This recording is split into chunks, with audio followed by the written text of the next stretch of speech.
नमस्कार दोस्तों, मैं अजीत कुमार मिश्रा आप सभी का शुद्ध सनातन में स्वागत करता हूं। दोस्तों, महाभारत की कथा तो आप जानते हैं। महाभारत सीरियल भी आपने देखा होगा। कई चैनलों पे अलग अलग महाभारत सीरियल के अलग अलग संस्करण आए। हम सभी एक बात पे सहमत हैं कि महाभारत युद्ध के असली नायक भगवान श्री कृष्ण थे। भगवान श्री कृष्ण ही भगवान विष्णु के अवतार के रूप में धरती पे आए थे और उनका उद्देश्य था धर्म की संस्थापना करना और अधर्मियों का नाश करना। भगवान ने गीता में भी ये कहा है कि यदा यदा हि धर्मस्य ग्लानिर्भवतु भारतः अभ्युत्थानम अधर्मस्य तदात्मानं सृजाम्यहम् परित्राणाय साधूनां विनाशाय च दुष्कृतां धर्म संस्थापनार्थाय संभवामि युगे युगे। अर्थात मैं साधुओं के कल्याण के लिए, अधर्म बढ़ते हुए अधर्म के नाश के लिए और धर्म के फिर से उदय करने के लिए, धर्म की फिर से स्थापना करने के लिए मैं पृथ्वी पे बार बार हर एक युग में अवतार लेता हूँ। महाभारत युद्ध के नायक के रूप में भगवान श्री कृष्ण की हमेशा स्तुति गाई जाती है। सभी ये मानते हैं कि भगवान श्री कृष्ण के बुद्धि, उनके कौशल और उनकी योजना के फलस्वरूप ही महाभारत हुआ। हालांकि महाभारत के युद्ध को टालने के लिए भगवान श्री कृष्ण शांति दूत बन के ज़रूर गए थे, लेकिन फिर भी इस युद्ध के नायक के रूप में उनको ही माना जाता है। उनकी ही योजना के फलस्वरूप दुर्योधन, दुशासन जैसे अधर्मियों का नाश हुआ। हम सभी उनको नायक तो मानते हैं, लेकिन महाभारत का एक पात्र ऐसा है जो उनको इस युद्ध का अपराधी ठहराता है। वो पात्र जो है, वो जो कैरेक्टर है, वो कोई सामान्य कैरेक्टर नहीं है। वो है दुर्योधन की माँ गांधारी।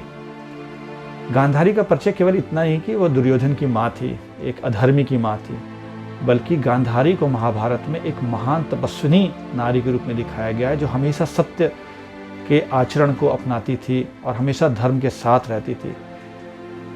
महाभारत में ये वर्णन है, जो खासकर स्त्री पर्व में वर्णन है, कि जब भी दुर्योधन युद्ध करने के लिए तैयार होता था और जब वो युद्ध करने के लिए जा रहा था, तो वो माता गांधारी से मिलने आता है, उनका आशीर्वाद लेने आता है और बोलता है कि आप मुझे विजय का आशीर्वाद दीजिए।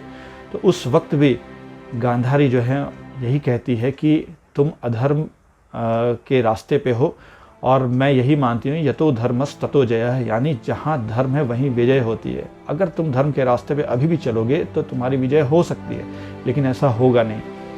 गांधारी इतनी महान महिला थी, इतनी निष्पक्ष महिला थी कि उन्होंने द्रौपदी चीरहरण के समय में भी दुर्योधन को बहुत फटकारा था और ये कहा था कि तुम्हारा विनाशकाल आ चुका है, पर दुर्योधन ने उनकी बात नहीं मानी। गांधारी धृतराष्ट्र को भी हमेशा समझाती थी, फटकारती थी कि आपके मोह की वजह से जो है, आपके पुत्र मोह की वजह से ही ये सारा अन्याय हो रहा है पांडवों के साथ और ये विनाश होना निश्चित है। गांधारी एक महान तपस्विनी महिला थी, जैसा मैंने आपको बताया। लेकिन आखिर इतनी महान तपस्विनी महिला गांधारी, जो जानती थी भगवान श्री कृष्ण स्वयं भगवान विष्णु के अवतार हैं, वो ईश्वर हैं, उन्होंने श्री कृष्ण को युद्ध का अपराधी क्यों ठहराया? क्या सिर्फ उनके 100 पुत्र मारे गए इसलिए उन्होंने श्री कृष्ण को युद्ध का अपराधी ठहराया? तो ऐसा बिल्कुल नहीं है। महाभारत में जो स्त्री पर्व है वो संभवतः किसी भी धर्म ग्रंथ में पाए जाने वाले अनेक अध्यायों के तुलना में बहुत ही अद्भुत अध्याय है।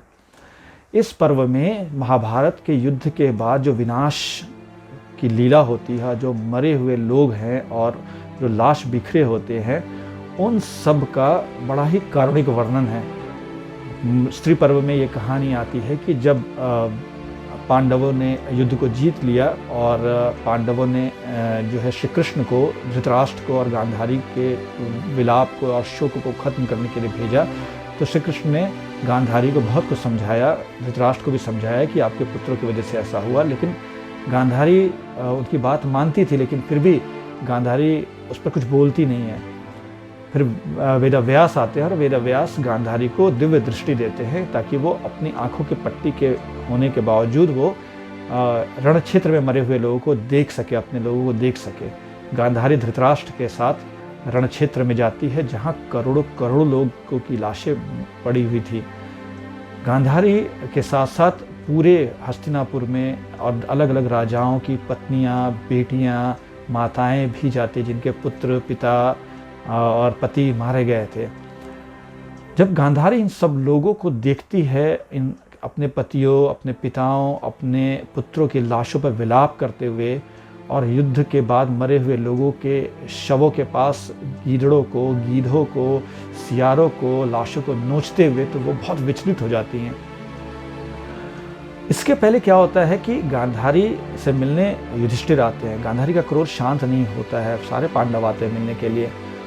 तो गांधारी भीम से सबसे पहले प्रश्न पूछती है कि तुमने दुर्योधन को अधर्म से क्यों मारा? तो भीम बोलते हैं कि माते, मैं जानता था कि दुर्योधन बहुत वीर है और मुझसे भी गदा युद्ध में ज़्यादा प्रवीण है, ज़्यादा शक्तिशाली है, और मुझे अपनी प्राण रक्षा करनी थी, इसलिए मैंने उसे अधर्मपूर्वक मारा। तो गांधारी बोलती है कि तुमने उसे अधर्मपूर्वक मारा, ये तो मैं मानती हूँ, लेकिन तुम्हें ऐसे मारना चाहिए नहीं था। तो भीम बोलते हैं कि दुर्योधन ने भी तो बहुत अधर्म किया था, दुर्योधन ने भी तो द्रौपदी का चीरहरण किया था, हम सभी को लाक्षागृह में मारने का प्रयास किया था, जो कि एक अधर्मी था, इसलिए हमने उसे मार दिया। फिर गांधारी भीम से पूछती है कि फिर ठीक है, कोई बात नहीं है, मैंने मान लिया, पर तुमने दुशासन को मारा, उस पर मुझे कोई ऐतराज़ नहीं है, लेकिन तुमने दुशासन की छाती फाड़कर उसका रक्त क्यों पिया? ये तो बहुत ही निंदित कर्म तुमने किया। तो भीम कहते हैं कि माँ, मैं किसी दूसरे का भी रक्त नहीं पीता, फिर तो दुशासन मेरा भाई था, भले ही वो अधर्मी था। तो मैं आपको शपथ दे के कहता हूँ कि मैंने दुशासन का रक्त पिया नहीं था। मैंने उसकी छाती जरूर फाड़ी थी, लेकिन उसका जो रक्त था वो मेरे सिर्फ हाथों में लगा हुआ था, और मैंने एक नाटक सा किया था कि मैं उसे अपने होठों तक ले जाऊं, जबकि वो जो दुशासन मेरे भाई का रक्त था वो मेरे होठों और मेरे दांतों को लांघ करके अंदर गया नहीं था। क्योंकि मैंने ये प्रतिज्ञा की थी कि मैं उसका रक्त पीऊँगा, इसलिए मैंने ऐसा नाटक किया, लेकिन मैंने दुशासन का रक्त नहीं पिया। गांधारी फिर एक प्रश्न पूछती है, कहती कि ठीक है, तुमने दुशासन को मारा, दुर्योधन को मारा, मेरे बहुत सारे पुत्रों को मारा, कम से कम तुम एक पुत्र को तो छोड़ देते, हमारा देखभाल करता वो पुत्र, हमारे मरने के बाद हमारे श्राद्ध कर्म करता, तुमको एक पुत्र को तो छोड़ देना चाहिए था। भीम के पास इसका कोई जवाब नहीं होता है। इसके बाद युधिष्ठिर गांधारी के पास आते हैं। तो युधिष्ठिर को देखते ही गांधारी के अंदर में इतना क्रोध आ जाता है कि वो आंखों की पट्टी के नीचे से ही युधिष्ठिर के पैरों को देखती है। युधिष्ठिर के पैरों के नाखून काले हो जाते हैं। यह देखकर अर्जुन भी डर जाते हैं, अर्जुन श्री कृष्ण के पीछे छिप जाते हैं। तो गांधारी का क्रोध ऐसा था जिससे सभी लोग डरते थे। पांडवों को यह पता था कि गांधारी इतनी बड़ी तपस्विनी महिला है कि अगर वो क्रोधित होकर शाप दे दे तो जो बचे कुछ पांडव हैं वो तुरंत भस्म हो जा सकते हैं। फिर कृष्ण को वो समझाने भेजते हैं, कृष्ण समझाने की कोशिश करते हैं। गांधारी का क्रोध तो शांत हो जाता है, लेकिन वो रणक्षेत्र में आते ही बहुत विचलित हो जाती है। वो दुर्योधन की लाश को देखती है। दुर्योधन की लाश पड़ी हुई थी, चारों तरफ गीध जो थे वो उसके लाश को नोचने की कोशिश कर रहे थे, और गांधारी की जो बहू थी और दुर्योधन की जो पत्नी थी वो वहाँ पर अपने पति के पास विलाप कर रही होती है। कहती है गांधारी श्री कृष्ण को कि माधव देखिए, लक्ष्मण की माता को, लक्ष्मण दुर्योधन के बेटे का नाम था, तो देखिए लक्ष्मण की माता को, इसका पति भी मारा गया है, इसका पुत्र भी मारा गया है। इसे ये समझ नहीं आ रहा है कि वो अपने पति को अपने गोद में लेकर विलाप करे या अपने पुत्र की लाश को लेकर विलाप करे। ये तो बहुत ही बालिका है, वो छोटी है, उम्र में भी बहुत छोटी है, और मेरे सामने ये विधवा हो गई है और मैं अभी भी जो है सधवा हूँ, यानी मैं अभी भी सुहागन हूँ। मुझे इसका दुख देखा नहीं जा रहा है। मुझे इस बात का दुख नहीं है कि दुर्योधन मारा गया, इस बात का दुख नहीं कि दुशासन मारा गया, इस बात का दुख नहीं कि सारे अधर्मी लोग मारे गए, लेकिन मुझे इस बात का दुख हो रहा है कि ये जो लोग विलाप कर रही हैं, इनका मैं क्या करूँ, इनका क्या दोष था। इसके बाद वो दुशासन की पत्नी को देख करके विलाप करती है, कहती है कि देखिए इसका दोष क्या था, आप ही बताइए, दुशासन ने अधर्म किया, इसका लेकिन क्या दोष था। फिर वो अपने एक पुत्र विकर्ण की लाश को देख के बोलती है कि विकर्ण तो बहुत सत्यवादी था, लेकिन देखिए भीम ने इसके भी लाश के, इसके भी शरीर के 100 टुकड़े कर दिए हैं, उन टुकड़ों को सहेजने का कोशिश कर रही है इसकी पत्नी। ये भी बड़ी बालिका है, छोटी सी उम्र की है, इसने कभी इतना दुख देखा नहीं था, राजमहलों में पली थी, राजा की बेटी थी, लेकिन जिन स्त्रियों को हमेशा राजमहल में सुख सुविधा की आदत थी, आज वो रण क्षेत्र में अपने पतियों की लाशों को धूल में लेटे देख रही हैं। उन अधेड़ औरतों को देखिए हे कृष्ण, जिनके पुत्र मारे गए हैं और उनका अब कोई सहारा नहीं रहा, वो अपने पुत्रों के लाशों को ढूंढ रही हैं। किसी के हाथ में सिर्फ अपने बेटे का सिर लगा है, तो किसी के हाथ में धड़ लगा है। कोई किसी दूसरे का सिर किसी के धड़ के साथ जोड़ के ये सोच रही कि ये शायद मेरे पुत्र का या मेरे पति का या मेरे पिता का धड़ है और सिर है, यही हम उसकी लाश है, इस पर विलाप कर रही है। कई राजाओं के जो मरे हुए शरीर हैं उनको देख गीध नोच रहे थे, सियार नोच रहे थे, चील मंडरा रहे थे और लाशों को नोच रहे थे। ये सब देख करके गांधारी का मन बहुत विचलित होने लग जाता है। वो द्रोणाचार्य के लाश के पास बैठी उनकी पत्नी कृपि को देखती है और उस समय द्रोणाचार्य के पैरों को गीध नोच करके खींच के ले जाना चाह रहे थे और कृपि की चेतना लुप्त हो चुकी थी। वो बोलती है कि ये इतने महान धनुर्धर थे जो इंद्र को भी परास्त कर सकते थे। आज उनकी लाश इस स्थिति में पड़ी हुई है जिन्होंने सबको शिक्षा दी थी। कृष्ण बताइए कि इन कृपि का क्या दोष था। अब वो कहती है, जब जयद्रथ की लाश को देखती, जो उनके दामाद थे, वो कहती है कि जयद्रथ को तो पांडवों ने अभयदान दे दिया था। जिस वक्त उसने द्रौपदी का अपहरण करने की कोशिश की थी तो उन्होंने सिर्फ इस आधार पर उसको प्राणदान दे दिया था क्योंकि वो उनकी चचेरी बहन या दुर्योधन की बहन दुश्शला का पति था। लेकिन इसी जयद्रथ को अर्जुन ने मार डाला और आज उसकी लाश पड़ी हुई है। मेरे सामने मेरी बेटी विधवा हो गई है और ये बालिका मेरे सामने विधवा हो गई है, मैं क्या करूं? मेरा दिल फट रहा है। ये सब देखते देखते गांधारी को इतना क्रोध आ जाता है, इतना क्रोधित हो जाती है कि वो श्री कृष्ण से बोलती कि आप कुछ बोलते क्यों नहीं, आप चुप क्यों बैठे हुए हैं?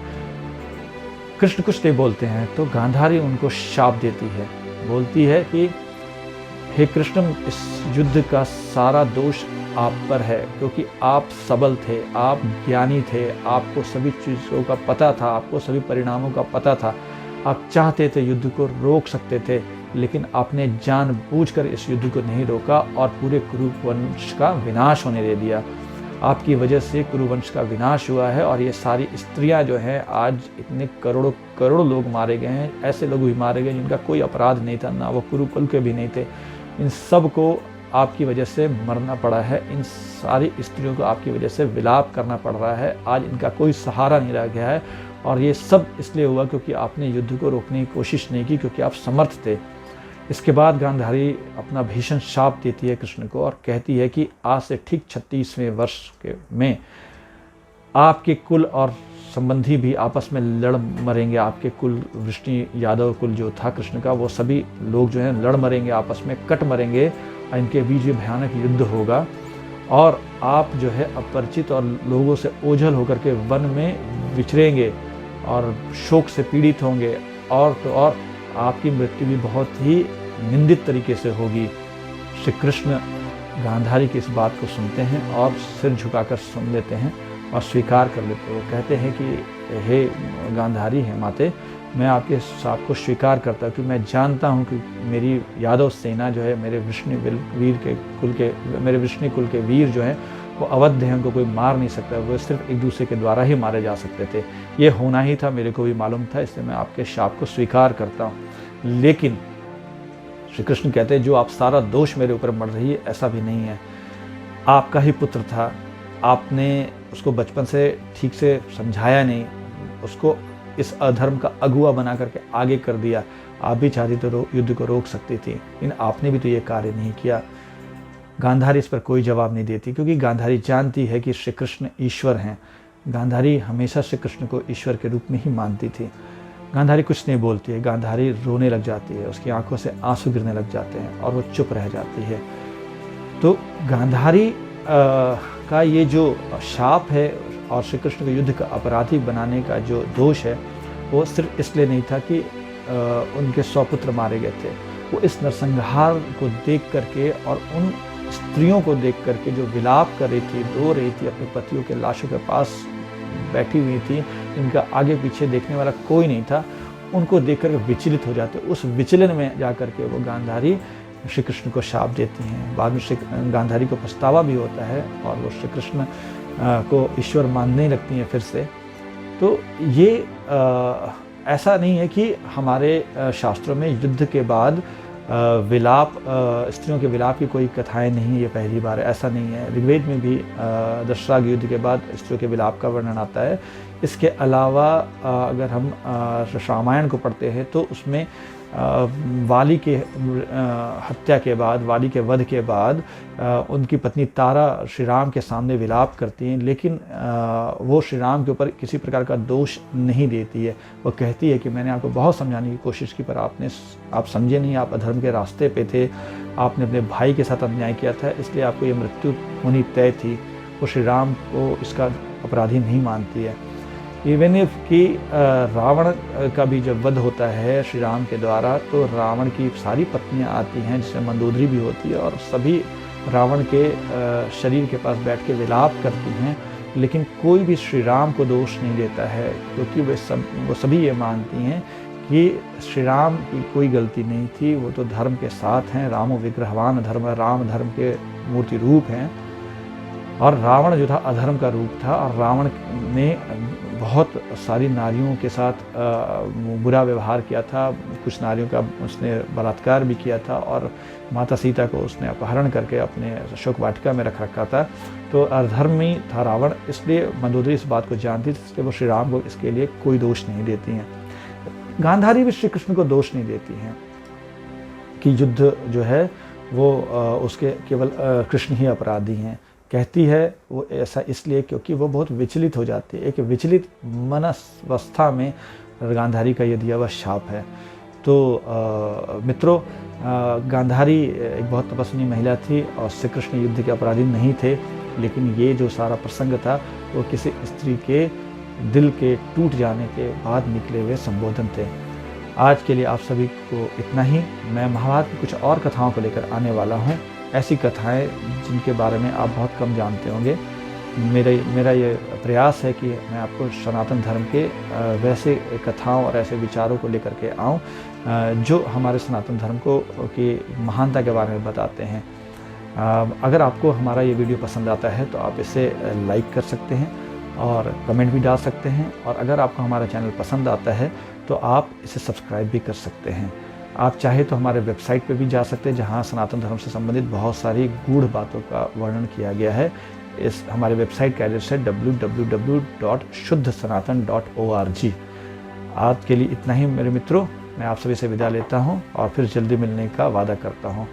आप सभी को मेरा एक बार फिर से नमस्कार।